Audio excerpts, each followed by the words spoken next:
All right, let's continue. So I'm going to drop another new node, abd configure, which is here.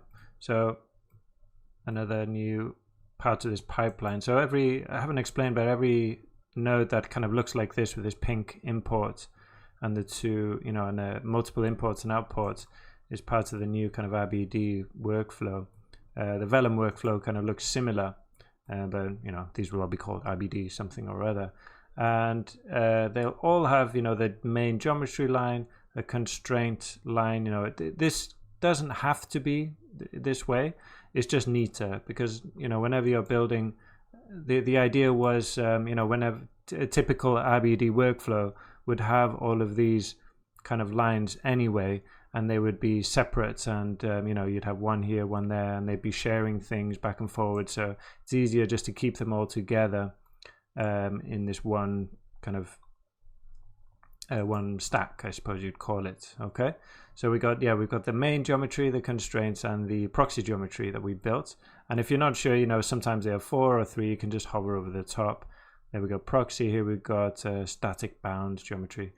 Okay, so this abd configure will do a few things. It will set the attributes that we need for the simulation. So we could take a look at them if we go into our geometry spreadsheet. Let's see, on the points right now, we don't have anything, but it has packed everything and we've already got a name. So yeah, if we go back here actually and kind of just go into selection mode, you'll see that these are packed now and we've got less points than we did before. We got 12,000, whereas before we had 2 million, right? So yeah, this is going to pack everything, but we can also use it to set up any attributes that we like. For example, I'm going to use it to set up this. We've got these kind of physical attributes that we can set up, and we can use this concrete one. We've got these defaults, and I'm going to just set this to concrete, and yeah, dry and clean surfaces is fine. Okay, so that should, let's have a look. Maybe actually if we select the proxy geometry, I think it will have, yeah, we've got a density, a bounce on that now as well. Okay, and then on this geometry, yeah, we don't have those because these are not going to be simulated.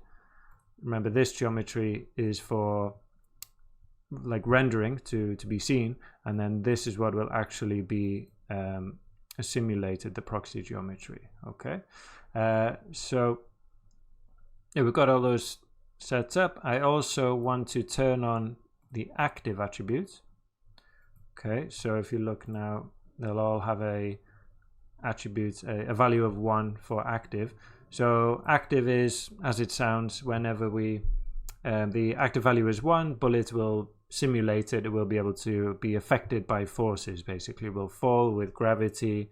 If it's hit by another bullet object, it will move.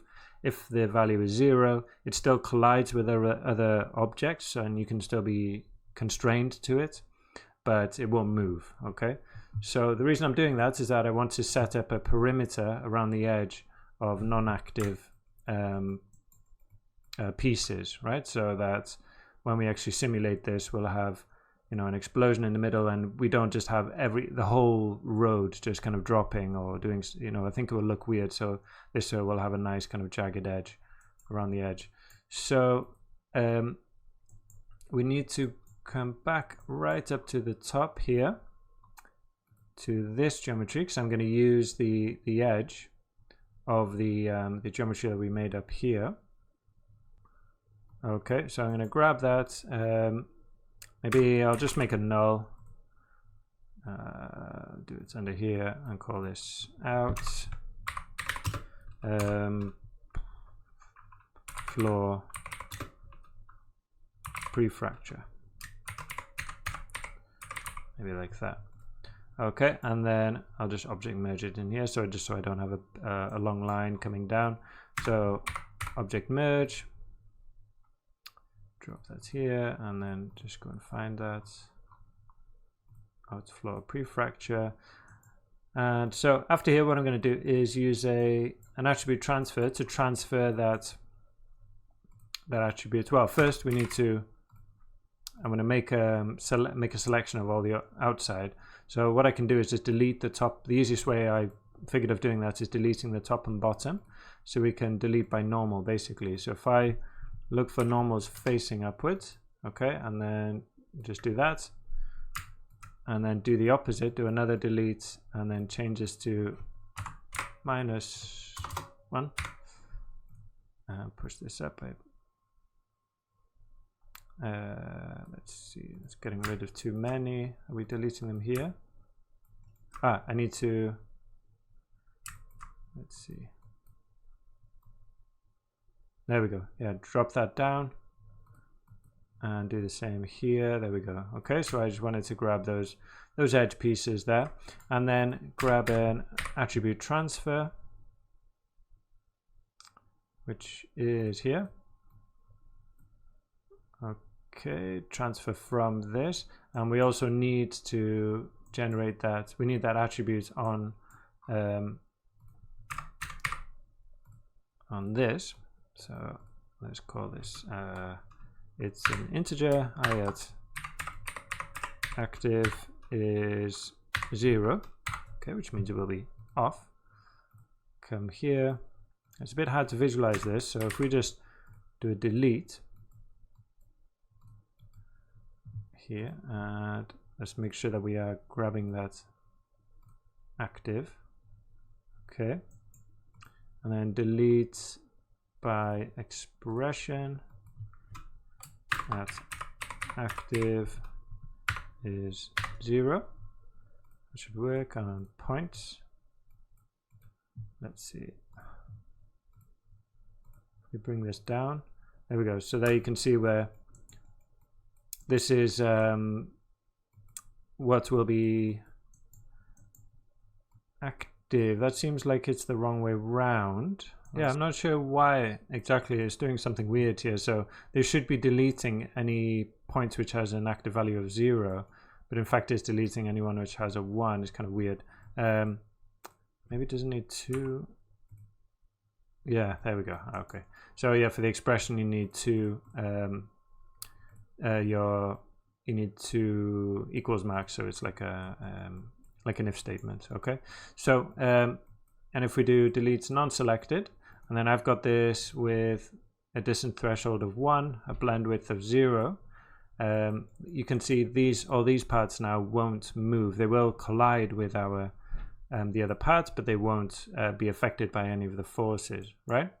So just one more thing I want to set up in this RBD configure is the if we come to speed limit, I want a speed max and a spin max. Okay, because we've got such different pieces. Maybe, you know, in real life you would have the smaller pieces would fly off like bullets, but I want to kind of rein that in a bit with our simulation. So I'm going to set speed limit to 20 and a spin of 20 as well, just to kind of calm everything down just a little bit, to control it. And then so that, you know, because we might have lots of little pieces that get stuck at that max, I'm going to randomize that value a little bit with a attribute randomize. Just drop that underneath. So the name, we can find that attributes now. That should be generated for us on the points. Let's see. There we go. So the speed max. So if I can change that now. I could have just made it here in this attribute randomize, but either way. So if I just turn that on at default now, you can see we are setting it to a value between 0 and 1, but I want to actually multiply what we've already got. Okay, so now we're going to have values between 20 and 0. Okay, so, but obviously I don't want it to be 0. I'm going to bring this up to 0.8. So it's going to be multiply 20 with 0.8 and 1.2, something like that. And we only need one dimension. It's just a a float value. Okay, so there we get a bit of a different value for that speed max, so that we don't get like a wall of pieces moving at the same speed, basically.